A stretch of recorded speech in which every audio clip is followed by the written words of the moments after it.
Next 9 news में आपका बहुत बहुत स्वागत है। मैं हूं आपके साथ अबरार उल हक रहमान।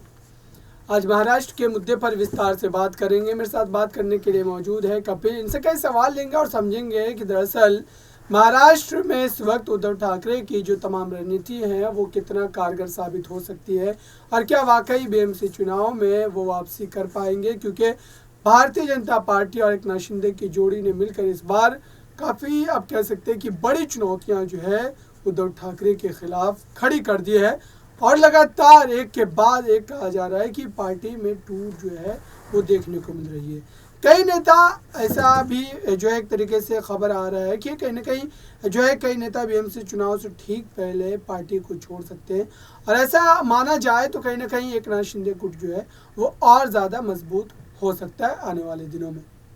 मेरा पहला प्रश्न यही रहेगा कि इस तरीके से जो तमाम आप कह सकते हैं कि महाराष्ट्र में बदलाव जो देखने को मिल रहे हैं, क्या वाकई उद्धव ठाकरे ने अपनी पार्टी पर जो नियंत्रण है वो पा लिया है, या फिर जो आरोप लगाए गए थे एकनाथ शिंदे के द्वारा कि पार्टी पर उनका पूरी तरीके से नियंत्रण नहीं है और इसी वजह से पार्टी कहीं ना कहीं कमज़ोर हुई और इसी बड़े कारण की वजह से एकनाथ शिंदे ने पार्टी को छोड़ा था। तो क्या अभी भी वही तमाम चीज़ें देखने को मिल रही हैं? बिल्कुल वही चीज़ें देखने को मिल रही हैं। जहाँ तक पार्टी कंट्रोल की बात है अबरार, तो मेरा भी यही मानना है कि पार्टी पर थोड़ा सा कंट्रोल तो खोया है उद्धव ठाकरे ने, क्योंकि लगातार हम देखें तो जिस तरीके से हमने देखा कि बीएमसी के दफ्तर के बाहर जो दोनों गुटों में झड़प हुई और उसके बाद देखा कि उनका दफ्तर भी सीज हो गया, तो तमाम तरह की चीज़ें जो है वो एक के बाद एक उद्धव ठाकरे के हाथ से जाती जा रही हैं और कहीं ना कहीं विपक्ष जो एकजुट हुआ करता था उस पर भी उद्धव ठाकरे अकेले पड़ते हुए नजर आ रहे हैं। कांग्रेस फिलहाल कहीं नजर नहीं आ रही और शरद पवार का भी कुछ इस तरह का खास बयान बीजेपी के खिलाफ नजर नहीं आया है, जिससे ये जो है महाराष्ट्र की राजनीति में नजर आए कि उद्धव ठाकरे जो है वो पूरी तरह से आक्रामक है, भले ही उनके पास सत्ता नहीं है।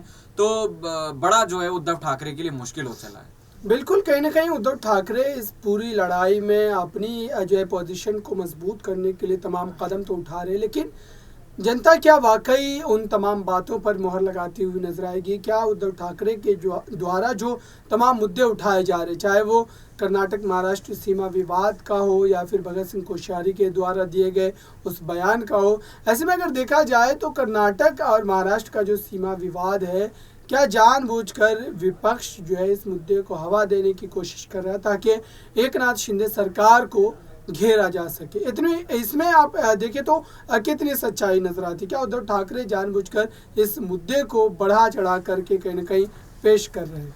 इसके अबरार दोनों ही एंगल है। पहला एंगल ये दिखाता है कि विपक्ष जो है इस मुद्दे को हवा दे रहा है और कहीं ना कहीं कोशिश कर रहा है फंसाने की जो एकनाथ शिंदे वाली सरकार है, क्योंकि अगर देखा जाए तो कर्नाटका में और महाराष्ट्र में दोनों ही तरफ जो है भाजपा की सरकार है और केंद्र में भी भाजपा की सरकार है, फिर भी इस पर कोई फैसला नहीं निकल पा रहा है। तो कहीं ना कहीं विपक्ष ये दिखाने की कोशिश करेगा कि देखिए, एक तो शिंदे जो है वो पूरी तरह से फ्लॉप साबित हो रहे हैं, फेल साबित हो रहे हैं इस सीमा विवाद का कोई भी हल निकालने में। दूसरी तरफ वो ये भी एक रवैया अख्तियार कर सकते हैं कि देखिए, जब केंद्र में भाजपा है, दोनों राज्यों में भाजपा है, तो फिर इसमें जो हल निकालने में कहाँ पर समस्या आ रही है। तो कहीं ना कहीं एकनाथ शिंदे इस मुद्दे पर तो घिरते हुए नजर आ रहे हैं। और जहाँ तक की अगर बात है सीमा विवाद में बेलगाम और तमाम जो ऐसे एरिया है और गाँव भी पड़ते हैं, तो ज़्यादातर वो लोग मराठी बोलने वाले हैं, तो इसको लेकर शिंदे जो है एक आक्रामक रुख अख्तियार कर सकते हैं, रवैया अपना सकते हैं। लेकिन फिलहाल वो उसमें पूरी तरह से फ्लॉप और फेल साबित होते हुए नजर आ रहे हैं। तो ये एक बड़ा मुद्दा है जिसको लेकर विपक्ष के साथ साथ खास तौर पर उद्धव ठाकरे घेर सकते हैं शिंदे वाली सरकार। देखिए, इस पूरे मामले को लेकर जिस तरीके से शिवसेना की एक बड़ी मांग थी, खुद उद्धव ठाकरे ने ये मांग रखी थी कि एक प्रस्ताव पारित किया जाए विधानसभा में, जिसको एकनाथ शिंदे ने पास भी करवा लिया। सर्वसम्मति से ये प्रस्ताव पास हुआ और ऐसे में कहा जा रहा है कि दरअसल विपक्ष जिस बड़े मुद्दे को लेकर कहीं ना कहीं राजनीति करने की कोशिश कर रहा था, उस बड़े मुद्दे को एकनाथ शिंदे ने जड़ से ख़त्म कर दिया। लगभग जो है 850 से भी ज़्यादा गांव ऐसे माने जा रहे हैं जो कर्नाटक के उस सीमावर्ती इलाकों में पड़ते हैं, जिन गाँव के लोग जो है वो मराठी भाषी है, वो मराठी ज़बान बोलते हैं और इसी आधार पर लगातार जो है महाराष्ट्र और कर्नाटक के बीच जो सीमा विवाद है वो बढ़ता ही चला जा रहा है। तो ऐसे में क्या ये मान लेना चाहिए अब कि एकनाथ शिंदे के द्वारा जो प्रस्ताव पारित करवाया गया, जिस प्रस्ताव का खुद उद्धव ठाकरे ने भी समर्थन किया है, तो क्या विपक्ष जिस मुद्दे को कहीं ना कहीं बड़े तौर पर उठाने की कोशिश कर रहा था, उस मुद्दे को जड़ से एकनाथ शिंदे ने ख़त्म कर दिया, क्योंकि उन्होंने उस प्रस्ताव को पास करवा लिया। और ऐसे में ये भी खबरें आई कि बीजेपी कहीं ना कहीं इस प्रस्ताव के विरोध में थी। तो ये बात समझने वाली है कि क्या बीजेपी कहीं ना कहीं अपने भविष्य की राजनीति को देखते हुए इस पूरे मुद्दे पर जो है एकनाथ शिंदे का साथ नहीं दे रही है, क्योंकि उन्हें आने वाले समय में भी राजनीति में रहना। तो जाहिर सी बात है कि हर पार्टी अपने लिए वो स्पेस बचा के रखती है। हालांकि दोनों सत्ता में एक साथ है। तो इस पूरे मुद्दे को कैसे देख रहे हैं आप? क्या बीजेपी इस प्रस्ताव का जो विरोध की, कहीं ना कहीं ये दोहरा रवैया उनका दिखला रहा है? बिल्कुल आपने सही कहा कि दोहरा रवैया जो है वो भाजपा का दिखाई दे रहा है। अगर इसका सॉल्यूशन ढूंढने की वाकई कोशिश की जाती तो शिंदे वाली जो सरकार है, फडणवीस जिसमें डिप्टी सीएम है, उप मुख्यमंत्री हैं, तो बड़ी आसानी से इसका हल जो है वो निकाला जा सकता था। और इसको रिलेटेड मैं एक आर्टिकल भी पढ़ रहा था जिसमें कर्नाटका सरकार का ये कहना था कि संसद में जाकर इसका सॉल्यूशन कहीं ना कहीं ढूंढा जा सकता है।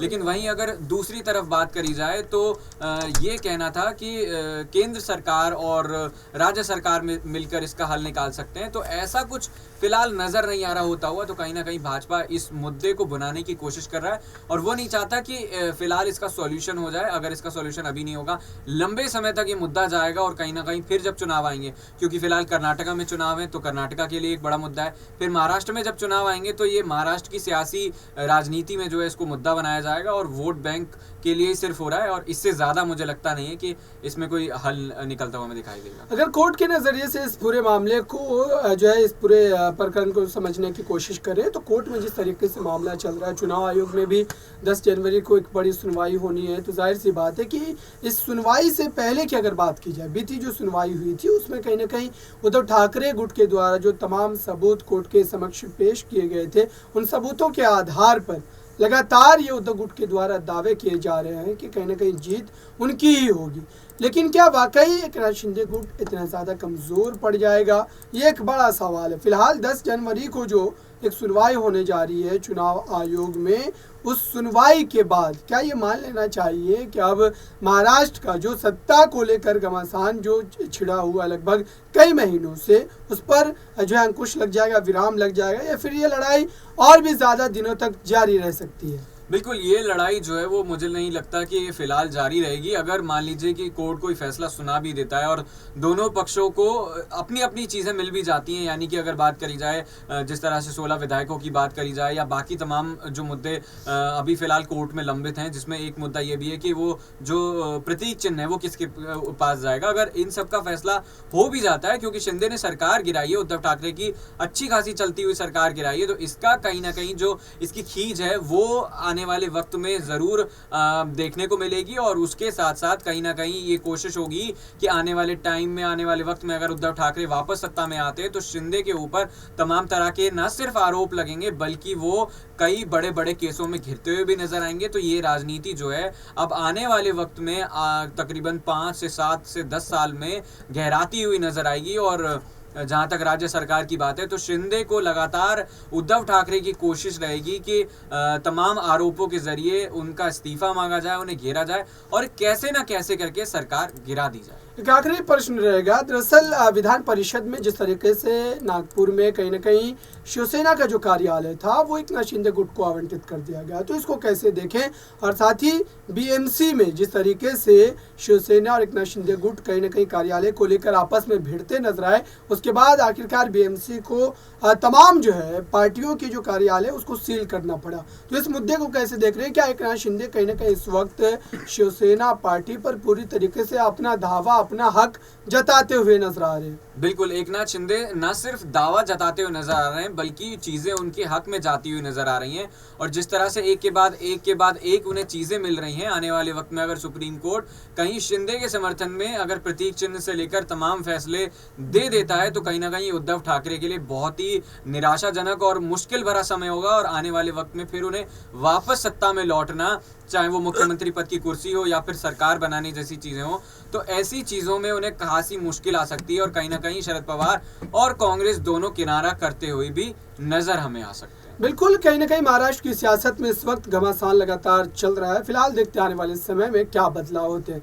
इस खास रिपोर्ट में बस इतना ही। देखते रहिए ताज़ा तरीन खबरों के लिए नेक्स्ट 9 न्यूज़ को। धन्यवाद।